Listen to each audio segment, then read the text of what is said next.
তোকে বলেছি না তুই আমার রুমের সামনে একদমই আসবি না, তারপরে বেলজ্জিতের মতো কি করে আমার রুমের সামনে আসিস তুই? আসলেই তোর মতো মেয়েদেরকে আর কি বলবো। বেশি যদি শরীরের এত ইচ্ছা থাকে তো জানা বাইরে গিয়ে কত অলিগলির সামনে গিয়ে দাঁড়িয়ে থাক না, দেখবি অনেক কি পেয়ে যাবি। যে যা মেটান। এসব কথা শুনে তে অনবরত চোখ থেকে পানি ফেলছে। তের তো এখানে কোনো দোষ নেই, তার বড় মাই তো তাকে বলেছে জাংকুককে যেন ডেকে দেয়, তাই তো সে জাংকুকের রুমের সামনে এসেছে। সে তো জাংকুককে প্রচণ্ড ভয় পায় এবং জানে যে জাংকুকও তাকে দেখতে পারে না, এজন্য তে বেশির মতো জাংকুক থেকে দূরে দূরেই থাকে। হঠাৎই সকালে নিরঞ্জন থেকে ডাক দিয়ে বলে যে জাংকুককে যেন নিচে খেতে ডাকে। আজকে অফিস বন্ধ ছিল বলে জাংকুকও বাসায় ছিল। তে না চাইতেও তাকে যেতে হয়। জাংকুকের দরজার সামনে এসে দেখলো ভিতরে কেউ নেই, তাই ও ভিতরে গিয়ে এদিক ওদিক দেখতে লাগলো। ঠিক তখনই জাংকুক ওয়াশরুম থেকে বের হয়ে দেখে অনেক বেশি রেগে গেল এবং ওকে একটা চড় মেরে এসব কথা বলতে লাগলো। তে চোখ থেকে পানি পড়ছে অনবরত, কিছুই বলছে না। কি হলো, কিছু বলছিস না কেন? দেখ, আমার সামনে একদমই নাকা কান্না করবি না, আর এখনই যে আমার চোখের সামনে থেকে, আর জন্য তোকে কখনো আমার চোখের সামনে না দেখি। তেও আর কিছু না বলে কান্না করতে করতে নিজের রুমে চলে গেল। সকাল পেরিয়ে দুপুর হয়ে যায়, তবুও তে আর বাইরে বের হয় না, কারণ জাংকুক যখন বাড়ি থেকে তে বেশি একটা ঘর নিজের রুম থেকে বের হয় না। জাংকুকের সামনে তো ঠিকমতো পড়েও না। সবাই দুপুরের না তখনই জিন বলে, কি রে তেমা কোথায় গেল? ওকে সবাই জাংকুককে ডাকতে পাঠাচ্ছে, সে যে উপরে গেল আর এখনো অব্দি দেখছি না। জিমিনা, তুই দেখ তো তে কোথায়? হ্যাঁ মা, আমি এখনই দেখছি বলে জিমিনা তের রুমে চলে যায় এবং দেখে তে শুয়ে আছে। তে কি হচ্ছে?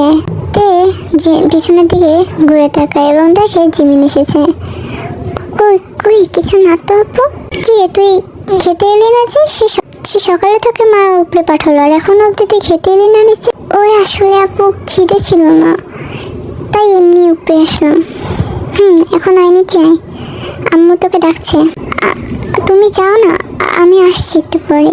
জিমি যেতে গেলে তে আবার পিছু দেখে বলে, আচ্ছা জাংকুক ভাইকে খাওয়া হয়ে গেছে? মানে জাংকুকের সাথে তোর কি জানতে না? না, বলছিলাম যে জাংকুক ভাই কি খাওয়া হয়েছে কিনা তাই। হ্যাঁ, জাংকুকের তো খাওয়া হয়ে গেছে, এখন তুইও আয় তো, তাড়াতাড়ি খেয়ে নিবি।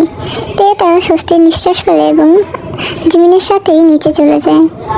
কি রে তেমা, তুই সেই সকালে গেলে জাংকুককে ডাকতে, তারপরে তো তোর কোনো খোঁজই দেখিনি। ওই আসলে কিনা তুমি তো জানোই যে আমি ছুটির দিনটা একটু রেস্ট নিই নিজের ঘরে। হ্যাঁ জানি, এবার আয় খেতে বস। দিন শুকিয়ে যাচ্ছিস কি পরিমাণ। তে মুচকি হেসে টেবিলে বসে পড়ে এবং খেয়ে নেয়। তে মা বাবা ছোটোকালেই গাড়ি অ্যাক্সিডেন্টে মারা যায়, তখন থেকে তে জাংকুকদের বাসায় থাকে। জাংকুকের মা বাবা এবং বোন তেকে অনেক বেশি ভালোবাসে। নিজের জিন আয়ন তো নিজের মেয়ের থেকেও বেশি ভালোবাসে তাকে। নামজুন এবং জিনের বড় মেয়ে জিমিন এবং ছোট ছেলে জাংকুক অনেক বেশি রাগী এবং জেদি তাদের ছেলে, যেটা একবার বলে সেটাই করে ছাড়ে। তার কথার উপরে কেউ কথা বলতে পারবে না, সে যেটা বলবে সেটাই বাড়ির সবাই শুনতে হবে। জিনও তার ছেলেকে নিয়ে অনেক বেশি চিন্তিত, কারণ ও অনেক বেশি রাগী এবং জেদি। দেখে তো ও চোখে এসে দেখতেই পারে না, এটা বাসায় সবাই জানে। সবারই অনেক খারাপ লাগে কেন যে জাংকুক দেখে দেখতে পারে না, এটাই সবাই খুঁজে পায় না। তে নিজের রুমে বসে আছে, তখন জিমিন এসে বলে, কি রে তে, চল তো আমার সাথে। কোথায় আপু? আমি একটু বাইরে যাবো, তুই একটু চল তো, আমার একটু বাইরে কাজ আছে তো ওইখানে, তো ভাবলাম যে তোকে নিয়ে যাই, তুইও তো বাসায় বসে বসে বোরিং হচ্ছিস নিশ্চয়ই। তেও খুশি হয়ে যায় এবং জিমিনের সাথে নিজে গুছিয়ে জিমিনের সাথে চলে যায়। রাতে জাংকুক বাড়ি আসে এবং দেখে বাড়ি পুরো ফাঁকা ফাঁকা। জাংকুক কিছু না বলে রুমে চলে যায় এবং ফ্রেশ হয়ে নিচে আসে, এসে ডাইনিং টেবিলে বসে পড়ে। মা, কোথায় তুমি? জিন আসে এবং দেখে জাংকুক টেবিলে বসে আছে। কি রে জাংকুক, আজকে এত সকাল সকাল? আরও আগে এসেছি, বাট এখানে এসে বসে আসছি, কারোর কোনো পাত্তাই নেই দেখছি। আরে আমি তো তোকে দেখিনি, আমি কি জানি না কি তুই এত সকাল সকাল আসবি। এখন কিছু এত কথা না বলে আমাকে খেতে দাও, খুব খিদা পেয়েছে। জি না, জাঙ্কুককে খেতে দেয়। সপ্তাহে একটা দিন জাঙ্কুক বাড়ি থাকলে বাসায় বেশি একটা থাকে না, বন্ধুদের সাথে আড্ডা দিয়ে বেড়ায়। অথচ অত বেশি আড্ডা দেয় না, কিন্তু ওর গার্লফ্রেন্ড আছে, তাকে সময় দিয়ে বেড়ায়। একটা দিনই তো। দেখতে দেখতে আরও কিছুদিন কেটে যায়। তে তো জাঙ্কুকের সামনে বেশি একটা পড়েও না। জাঙ্কুককে দেখলে ও জাঙ্কুককেও অনেক বেশি ভয় পায়, জন্য জাঙ্কুক যেখানে থাকে ও তার থেকে বিশাল দূরে থাকে। জাঙ্কুককে দেখলে সেই রাস্তা দিয়ে ও হাঁটেই না। তে একদিন কলেজে যাচ্ছিল, তখনই দেখে জাঙ্কুক একটা মেয়ের সাথে বসে কফি খাচ্ছে এবং অনেক হাসাহাসি করছে। তে অবাক না নিয়ে তাকিয়েছে ওদিকে। যে জাঙ্কুককে কখনো হাসতে দেখেনি, সেই জাঙ্কুক এখানে, যে জাঙ্কুক ওর সাথে একটু ভালোভাবে কথা বলতে বলে না, সেই জাঙ্কুক এখানে কি সুন্দর হেসে হেসে কথা বলছে। তের কোথায় যেন একটু খারাপ লাগে, কিন্তু তে কিছুই বলে না, ওখান থেকে বাড়ি চলে আসে। তে কিন্তু জাঙ্কুককে মনে মনে অনেক বেশি ভালোবাসে, কিন্তু সেটা বলতে পারে না। জাঙ্কুক যে ওকে এতটা হিট করে কেন, সেটাও তে জানে না। এভাবেই দিন কাটতে থাকে। তেও মাঝে মধ্যে দেখে জাঙ্কুক একটা মেয়ের সাথে এমন ঘোরাঘুরি করে, হাসাহাসি করে। তের এসব দেখে অনেক বেশি খারাপ লাগে। সত্যিই তো, নিজের ভালোবাসার মানুষকে অন্যের সাথে দেখাটা যে কতটা কষ্টকর, এটা নিশ্চয়ই তোমাদেরকে বুঝিয়ে বলতে হবে না। এভাবেই দিন কাটতে থাকে। তে আর মেনে নিতে পারছে না। বেশিরভাগই কলেজে যাওয়ার সময় এই দৃশ্যটাকে দেখতে হয়। সে ডিসাইড করলো জাঙ্কুককে তার মনের কথা বলে দিবে, সে যা হওয়ার হবে। তে জিমিনের কাছে যায় এবং বলে, আপু আসবো? আরে তে নাকি, আসো না। তুই তো আমার রুমে আসিসই না, আমার রুমে আসার জন্য তোকে পারমিশন নেওয়া লাগে? আসলে আপু, হ্যাঁ আর করতে হবে না, আয় বস এখানে। তো বল, কেমন চলছে? আসলে একটা কথা বলার ছিল। তো বল না, এত হওয়ার কি আছে, বল আমাকে কি বলবি। আপু, আমি জাঙ্কুক ভাইকে পছন্দ করি। কি? কিন্তু এটা কিভাবে সম্ভব? হ্যাঁ, কিভাবে সম্ভব জানি না, কিন্তু আমি জাঙ্কুক ভাইকে অনেক পছন্দ করি। সে ছোটবেলা থেকে সে আমাকে কেন ঘৃণা করে জানি না, কিন্তু আমি তাকে অনেক বেশি পছন্দ করি। তে এসব জিমিনকে বলে। জিমিন তো মনে মনে অনেক খুশি হয়ে যায়। জিমিন তেকে অনেক বেশি পছন্দ করে, কিন্তু জাঙ্কুকের জন্য সেটা বলা নয়, জিমিন তেকে অনেক বেশি ভালোবাসে। কিন্তু এটা শুনে তো জিমিন আরও বেশি খুশি হয়। তো জাঙ্কুক ভাইকে বলে দেন না। তারপরে তে জাঙ্কুক যে আর একটা রিলেশন করে, একটা মেয়ের সাথে রিলেশনে আছে, সেসব কথা তে জিমিনকে বলে। জিমিন তো শুনে পুরো হয়ে যায়। তার এতটা রুট ভাইয়া নাকি কোনো এক মেয়ের সাথে রিলেশনে আছে। এইটা বিশ্বাস করতে পারছি না তে, আমার এই রুট ভাইয়া নাকি কারোর সাথে রিলেশন আছে। এটা আমি মানতে পারছি না। হ্যাঁ আপু, এটাই সত্য। তো কি করে সম্ভব? ও এতটা রুড, এটা ওকে বলতে চাই জিমিন থেমে যায়, কারণ পিছনে জাঙ্কুক দাঁড়িয়েছিল। জাঙ্কুক ওদের দিকে তাকিয়েছিল। তখন জিমিন বলল, আরে জাঙ্কুক, তুই হঠাৎ আজ আমার এই ঘরের সামনে? কখনো তোমার সাথে কথাই ঠিক মতো বলিস না। আসলে আপু, তোমাকে একটা কথা বলার ছিল। হ্যাঁ বল না। ওই তোমাকে বলতে চাচ্ছিলাম যে জাঙ্কুক, আমি কি ঠিক দেখছি? মানে তুই কি সত্যি আমাদের জাঙ্কুক? কেন, কি হয়েছে? না মানে, যে জাঙ্কুক কাউকে ভয় পায় না, সে জাঙ্কুক এখন আমাকে একটা কথা বলতে গিয়ে এভাবে তোতলাচ্ছে। তেমন কিছু নয়, বলতে চাচ্ছিলাম তোমার কিছু লাগলে আমাকে বলতে পারো। জিমিন কিছু একটা ভেবে একটু মুচকি এসে বলে, না আমার কিছু লাগবে না। জাঙ্কুক আর এক সেকেন্ড ওখানে দাঁড়ায় না, ওখান থেকে চলে যায়। তে তো অবাক হয়ে ওদের দুজনের দিকে তাকিয়েছিল।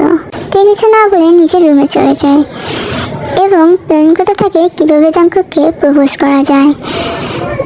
জিমিন সন্ধ্যার দিকে রুমে আসে এবং বলে, কী রে তে, কী ভাবলি? আপু ভাবছি এখন বলবো কি না, কদিন পরে বলবো।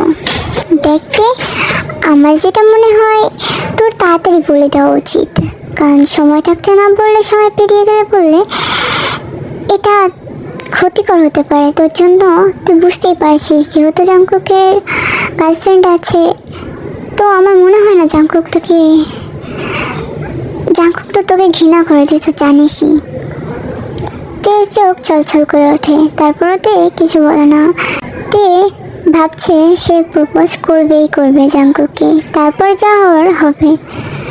তে আর কিছু না ভেবে একটা ফুল হাতে নিয়ে জাংকুকের রুমের সামনে চলে যায় এবং দরজা নক করে। জাংকুক ভাইয়া আসবো?